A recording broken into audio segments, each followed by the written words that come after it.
Bonjour, cette vidéo va venir terminer les précédents cours que nous avons pu voir sur les compréhensions de listes, les boucles, les conditions et les différents types sur Python. Aujourd'hui, nous allons nous intéresser aux fonctions. Il faut comprendre que les fonctions, c'est une étape aussi très importante dans la compréhension de la programmation sur Python. Et dans la prochaine étape, nous allons nous intéresser aux modules. Et si vous avez pu suivre les cours jusque-là et que vous avez compris les différents types que nous avons définis et l'ensemble des fonctions et l'ensemble des propriétés auxquelles nous pouvons faire appel, donc vous avez déjà une base qui est assez solide qui peut vous permettre d'avancer pour le prochain cours sur les modules. Aujourd'hui, nous allons nous intéresser aux fonctions. Donc, il faut comprendre que parfois on a un besoin donc de répéter une suite d'instructions sur Python.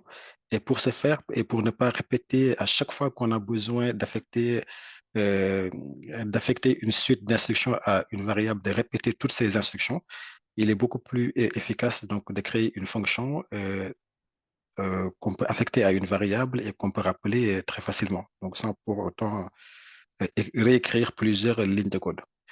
Pour indiquer que vous créez une fonction sur Python, il faut utiliser le mot clé def plus le nom de la fonction suivi des parenthèses. Il faut noter aussi la présence d'une indentation qui permet une lisibilité de la fonction, mais qui indique aussi à Python que nous sommes toujours dans la fonction. Quand on veut exécuter une instruction en dehors de la fonction, il ne faut pas faire d'indentation.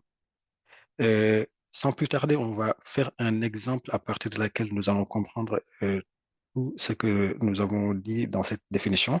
Et pour ce faire, nous allons créer une première fonction qui va afficher les quatre premiers éléments, en fait, les quatre premiers entiers. Donc, ça veut dire allant de 0 à 3.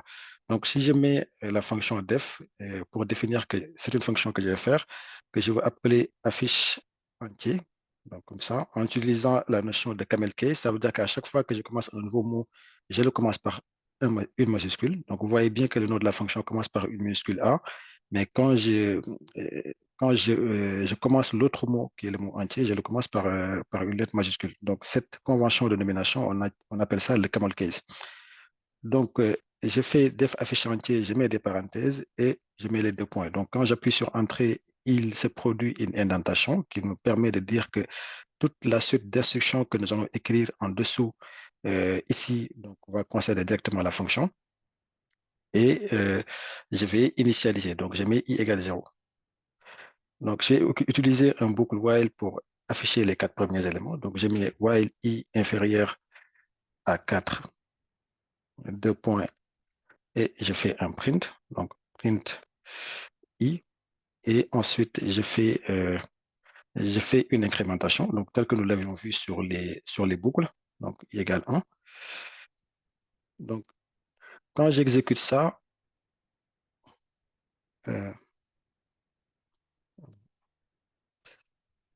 donc i plus ici, il n'y avait pas d'écart. Donc, en fait, il faut faire attention à ne pas faire d'espace entre les plus et l'égal, parce que sinon, ça ne marche pas. Si vous voyez bien, si je fais égal entre le plus et l'égal, si je mets une espace et que je fais entrer, là, il me le signale. Donc, il me dit invalid syntax, parce que la bonne manière de l'écrire, c'est il faut faire plus et égal coller en même temps, comme ça.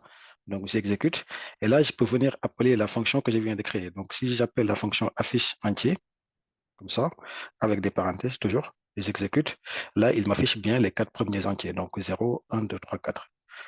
Vous voyez, si je l'appelais, mettons, deux fois, affiche entier, vous voyez, il me l'exécute deux fois. Donc, il m'affiche 0, 1, 2, 3, 0, 1, 2, 3. Donc, vraiment, c'est une manière très simple de réexécuter très rapidement une suite d'instructions sans pour autant écrire plusieurs lignes de code. Donc, très bien. Euh, il faut comprendre que cette fonction que nous voulons définir n'a pas de paramètres parce que l'emplacement des paramètres, c'est entre les parenthèses que vous voyez là. Donc, vous voyez qu'entre les parenthèses, il n'y a pas de paramètres. On aurait pu définir, par exemple, un paramètre. Donc, là, je vais mettre ici un autre titre. Je mets fonction avec paramètre. Donc, pour définir une fonction avec des paramètres, on va rester dans des exemples très simples pour vous permettre aussi de comprendre. Donc, si je garde toujours cette fonction, d'ailleurs, on va aller un peu plus loin pour utiliser ce que nous avons ce que nous avons vu sur les listes. Là, je vais définir une liste vide, ce que j'appelle une liste entière, comme ça, qui est une liste vide, donc avec des crochets. Et à chaque fois qu'on fait l'itération, au lieu de l'écrire, je vais faire un append. Donc, je vais faire liste entier.append de notre i maintenant. Et ensuite, je fais l'incrémentation. Et j'utilise le return, qui est très important. Je vais vous expliquer à quoi ça sert. Et il faut qu'il nous retourne les listes des entiers. En fait, le return permet juste de dire à la fonction, quand vous exécutez, il faut renvoyer telle valeur. Et c'est ça qui nous permet aussi d'affecter la valeur d'une fonction à un variable. Euh, D'ailleurs, on va faire un exemple qui va dans ce sens. Donc, si j'exécute ça, donc, donc je vais, euh, donc là, on n'a pas de paramètre. Donc, je vais vous rajouter, l'idée, c'était de vous rajouter un paramètre. On va faire en sorte maintenant que la fonction puisse afficher les n premiers éléments.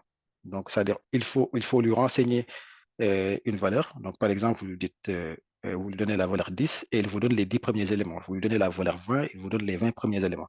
À partir de ce moment-là, donc, le nombre d'éléments affichés devient un paramètre qu'on peut appeler stop. Moi, je vais appeler stop pour dire que, OK, il faut s'arrêter à tel élément.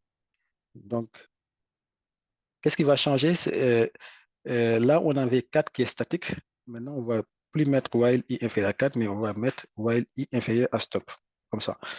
Donc, que j'exécute. Maintenant, je vais venir faire afficher, fiche entier, et à affiche entier, je lui donne une valeur. Par exemple, je dis affiche-moi les 10 premiers entiers. Donc, j'exécute. Là, il va m'afficher une liste des 10 premiers entiers. Donc, ça aussi, c'est une manière qui est très efficace de créer une liste très, très longue sans avoir à répéter une suite d'instructions qui est très longue. Si je mets aussi les 100 premiers éléments, ce sera pareil. Donc, si je mets affiche entier et que je dis affiche-moi les 1000 premiers éléments, ça marcherait aussi. Donc, on peut mettre autant que nous voulons. J'exécute. Là aussi, il va m'afficher les éléments. Donc là, c'est un peu long, c'est pourquoi il l'a mis sous ce format. Mais voilà. Donc, on peut faire pas mal de choses. On va essayer de rester raisonnable. On va mettre un nombre d'entiers plutôt correct. Par exemple, là, si j'affiche les 20 premiers éléments, il me l'affiche très bien. Donc là, nous avons défini une fonction avec un argument. Nous pouvons définir une fonction avec deux arguments. Donc, je vais mettre encore un markdown et je vais mettre fonction, euh, avec deux paramètres. Là aussi, c'est le même principe. Donc, je vais utiliser d'ailleurs le même exemple ici, de la fonction avec un paramètre. Et au lieu de commencer toujours par 0, je vais appeler un paramètre que je vais appeler start. Donc, pour dire qu'on commence d'ici, en fait. Et donc, le i, au lieu de l'initialiser à 0, le i, on va l'initialiser à start, pour dire que c'est de là qu'on commence, en fait. Et ça, vous verrez que ça marche très bien. Donc, on va dire que la liste entière est vide, que le i commence par le début, start, et que while i est inférieur à stop, on va faire un append de i et on incrémente à chaque fois. Donc, j'exécute ça. Je vais venir appeler la fonction affiche entier. Je lui donne une valeur de départ. Je lui donne affiche-moi de 5 à 10. Et là, vous voyez, il me le fait très bien. Donc, il m'affiche les 5 éléments en partant de 5. Donc, 5 jusqu'à 9. Donc là, on a défini une fonction avec des paramètres. Il faut comprendre que quand on définit une fonction avec deux paramètres, les deux paramètres sont obligatoires. On ne peut pas venir lui donner un paramètre et ne pas lui donner l'autre. Ça ne marche pas. Par exemple, si j'ai décidé d'afficher, d'appeler la fonction affiche entier et de lui donner maintenant un seul paramètre, de lui donner 10, euh, donc ça ne marcherait pas. Donc, il m'affiche bien une erreur que vous voyez là. Et l'erreur, c'est quoi? Missing one required positional argument stop. Donc, il me dit que l'argument stop n'est pas présent parce qu'on a mis juste un argument start. Donc, ça aussi, c'est très important. Donc, nous avons vu comment définir une fonction sans paramètre, une fonction avec un paramètre et une fonction avec deux paramètres. D'ailleurs, avant de passer, d'aller plus loin, on peut affecter la valeur d'une fonction à une variable. Par exemple, si je voulais créer une liste d'éléments allant de 10 à 19, par exemple, je peux faire tout simplement A égale. Au lieu d'utiliser une liste en compréhension ou d'aller taper à la main toutes les valeurs, ce qui peut être très fastidieux, nous pouvons tout simplement appeler la fonction affiche entier, comme ça, et lui donner le start et le stop. Donc, je dis affiche-moi les éléments de 10 donc à 19, donc c'est 10, et là, je mets 20, parce que c'est inférieur strictement. Donc, je fais exécuter, et là, si je viens afficher la valeur de A, vous allez bien voir que A prend bien la liste que nous avons définie. Donc, c'est une manière aussi, quand on a une fonction qui peut être très, très longue et qu'on a besoin au cours de la fonction de refaire un bloc d'instruction plusieurs fois. Donc, autant mettre ce bloc d'instruction dans une fonction et de rappeler la fonction à chaque fois. Comme ça, on n'aura pas à répéter à chaque fois qu'on a besoin de recréer la variable, donc de réexécuter toute la suite d'instructions, en fait. Donc, ça aussi, c'est une partie qui est très importante, très importante. Donc, on va finir par deux arguments, par deux notions qui sont aussi très importantes. Donc, la notion de arg et de quark.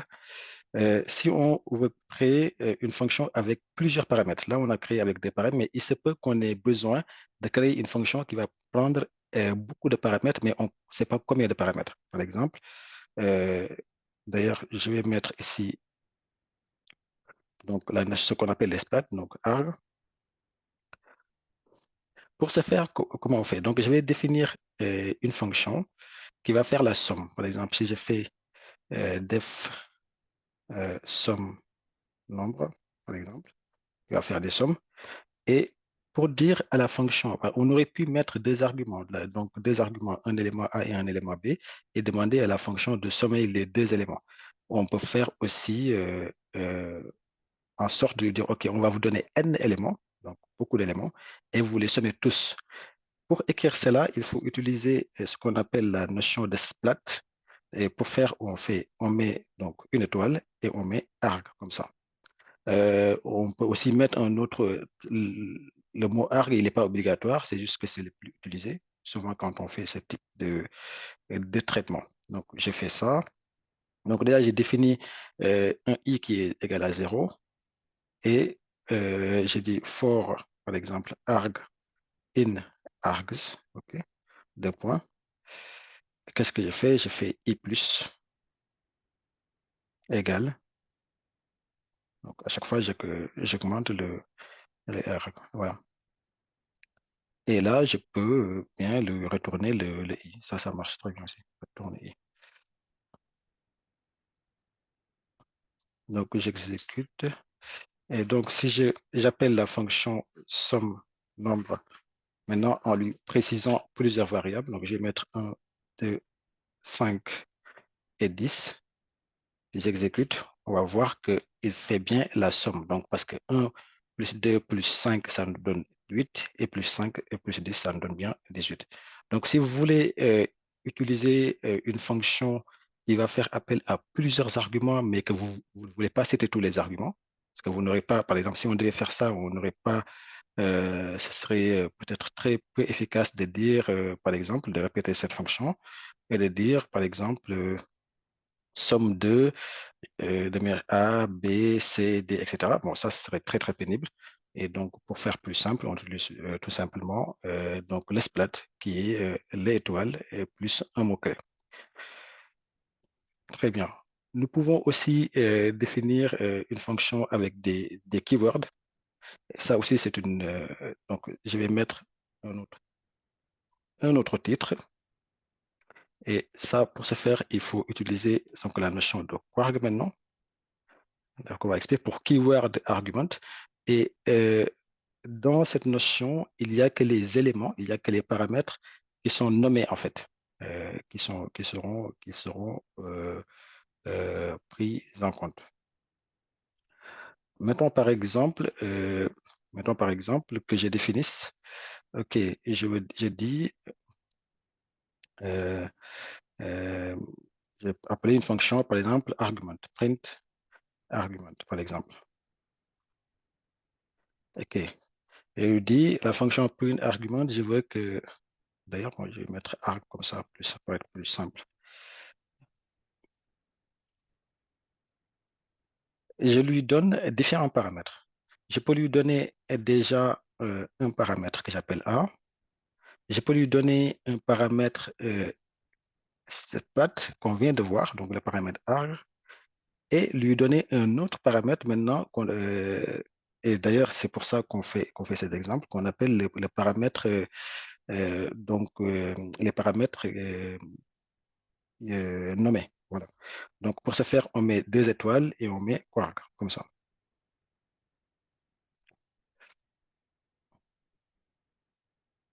Et, euh, et ce qu'on peut faire dans cette fonction, c'est juste de les écrire. Comme ça va me permettre de voir chacun à quoi il sert. Donc, je vais faire le print du A. Ensuite, je vais dire for i, donc for arg, in args, deux points. On va faire un print de arg, comme ça.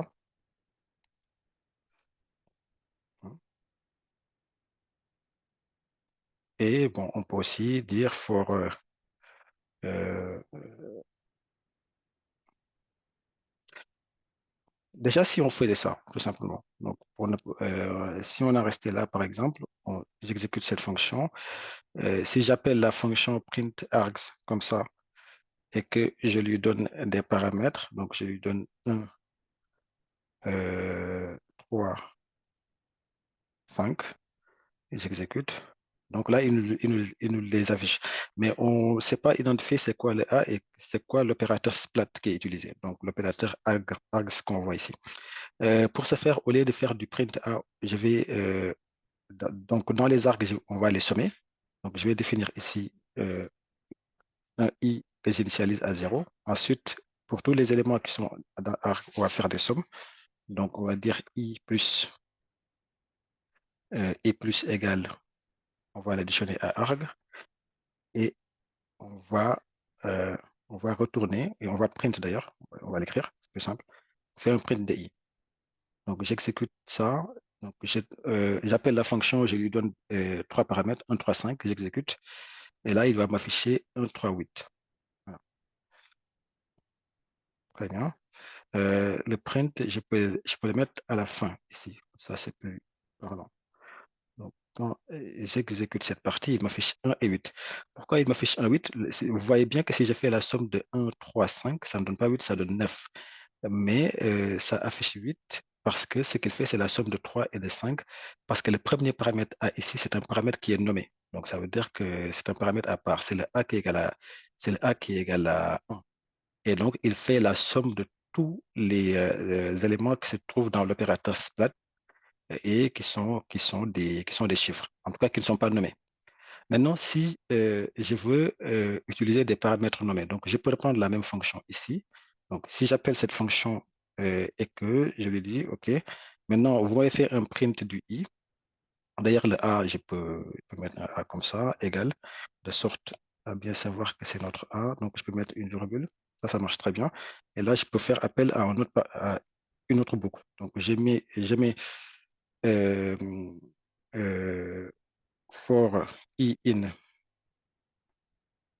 donc une quark. D'ailleurs, je vais l'appeler quark. C'est plus simple. Donc, keyword argument, comme ça. In quark avec un S à la fin. Deux points. Et dans ce cas, il faut me l'afficher. Donc, fais-moi un print du quark. Voilà. Donc, très bien. Donc, j'exécute ça. Si je l'exécute, euh, vous voyez, il me dit que quark is not defined parce que j'ai mis un K majuscule. C'est normal. Donc, c'est pourquoi il y a une erreur. Donc, je l'exécute ça. Ça marche très bien. Donc, il me fait A égale 1 et la somme, c'est bien 8. Si je lui donne maintenant des paramètres nommés, par exemple, que j'appelle test 1, par exemple. J'ai appelé test 1 et test 2. Donc, je mets test 1, test 2, et que, d'ailleurs, que je peux leur donner des valeurs. Hein. Donc, test 1 égale à, je vais toujours les appeler test 1, test 2, et je vais l'appeler aussi test 2, comme ça. Donc, j'exécute ça. Si je l'exécute, vous voyez bien qu'il m'affiche le A que nous avions, donc qui est égal à 1. Il m'affiche la somme des éléments d'esplat qui sont sur cet argument-là, donc qui sont des entiers, et il m'affiche en même temps les valeurs, les keyword arguments, qui sont des paramètres nommés, donc test 1 et test 2. Si vous voyez bien, il m'a affiché ici les noms des paramètres, mais il ne m'a pas affiché leur contenu. Si on avait voulu afficher leur contenu, il faut comprendre que les keyword arguments sont des dictionnaires, donc c'est du type dictionnaire, et pour accéder à la valeur d'un dictionnaire, nous savons qu'on peut utiliser l'opérateur get. Donc, si je mets ici, par exemple, quarks et que je mette décrocher et la quark, là, si je l'exécute, vous voyez bien que ça change. Donc là, on a test 1 et test 2. Si on avait mis aussi, euh, voici un test, et je mets là, dans le test 2, un autre test. Donc, quand j'exécute cette fonction, il m'affiche bien donc le contenu, en fait, de ce qu'on a dans les keywords paramètres, donc les paramètres qui sont nommés. Donc, globalement, pour résumer tout ce qu'on vient de voir, il faut comprendre que nous pouvons définir une fonction avec un paramètre, deux paramètres, et à partir du moment où on veut définir une fonction avec beaucoup de paramètres, mais qu'on ne peut pas les nommer, il faut utiliser l'opérateur splat, qui nous permet de parcourir tous les éléments qui sont en fait dans les paramètres. La notion d'indentation est très importante. On peut affecter la valeur d'une fonction à une variable, c'est très important. Aussi, on peut utiliser ce qu'on appelle les keyword arguments, donc qui sont des paramètres nommés, mais dont on ne connaît pas le nombre. Parce que c'est possible qu'on définisse une fonction qui a énormément de paramètres qu'on ne peut pas nommer. D'ailleurs, on ne connaît pas leur nom d'avance. Et pour cela, il faut utiliser des keyword arguments qui fonctionnent de la même manière que les dictionnaires. Et donc, toutes les fonctions que nous avons vues dans le cours concernant les dictionnaires peuvent être utilisées quand il s'agit des keyword arguments. Et pour ce qui est de l'opérateur arg, ce que vous voyez là, qui est le premier spot, ça fonctionne comme une liste.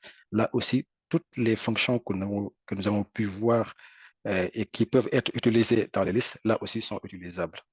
Donc, on va s'arrêter ici pour cette séance et à la prochaine.